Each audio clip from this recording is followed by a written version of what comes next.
Now, the Irish Taoiseach has condemned violent scenes outside of an asylum centre in Dublin on Monday, calling them reprehensible. Yes, 15 people have been charged with public order offences after the anti-immigration protest led to clashes with the police. Well, our very own reporter Dougie Beattie is in Dublin for us. And Dougie, what went on last night? Well, first of all, welcome to the Malahide Road on Coolock, just out, it's in the north of Dublin. This was traditionally a very industrial area, and behind me is the old paint factory that they are now trying to place up to 1,500 young men into, asylum seekers, and the locals here don't want it. I'll just bring Sandra in with me here now. Sandra, you're just looking at me. Don't worry about the camera. Tell us, what exactly went on here last night? Well, it was just, we've been protesting here for the last 115 days. They moved in there about 3:30 in the early hours of Monday morning, and the police came in and told the lads, a couple of lads that were staying here, they had 30 seconds to clear out and do whatever they had to do, and they just ransacked the place. So we just all came down, we all protested here for the duration of the day, and before we knew it, we had all the police here, we had whatever they are, the ERU, the armed forces and everything.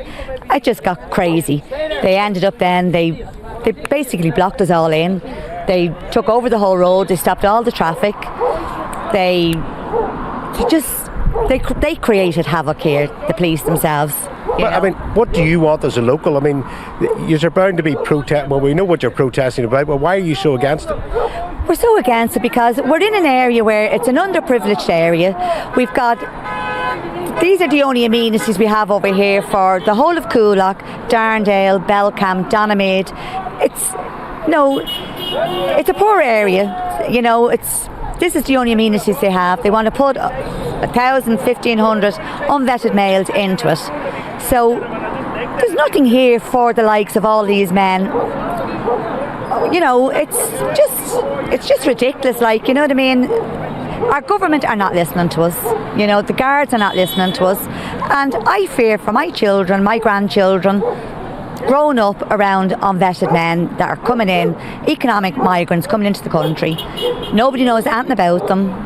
You know, we're not told anything about them, and I don't know, it's not safe to have them here, and, you know, grown men in an area where there's all small children growing up, nothing around here for them. There's no jobs in this area for half of the people in the area. So why do you want to put them in this area for around here for all small children? It doesn't make sense.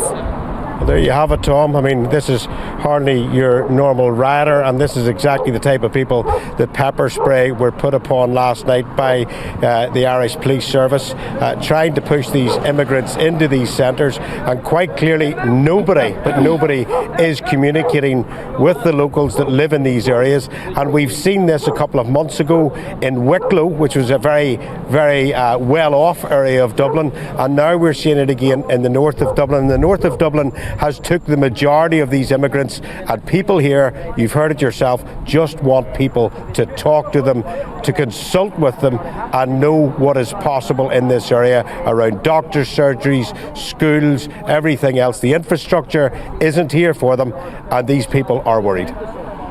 Dougie Beattie, thank you so much for bringing us that extraordinary story there, just north of Dublin. My goodness me, this migrant crisis affecting all parts of Europe. Absolutely, quite shocking scenes actually. The last couple of days from that area, people really are not happy with the number of migrants coming to that area. But we're going to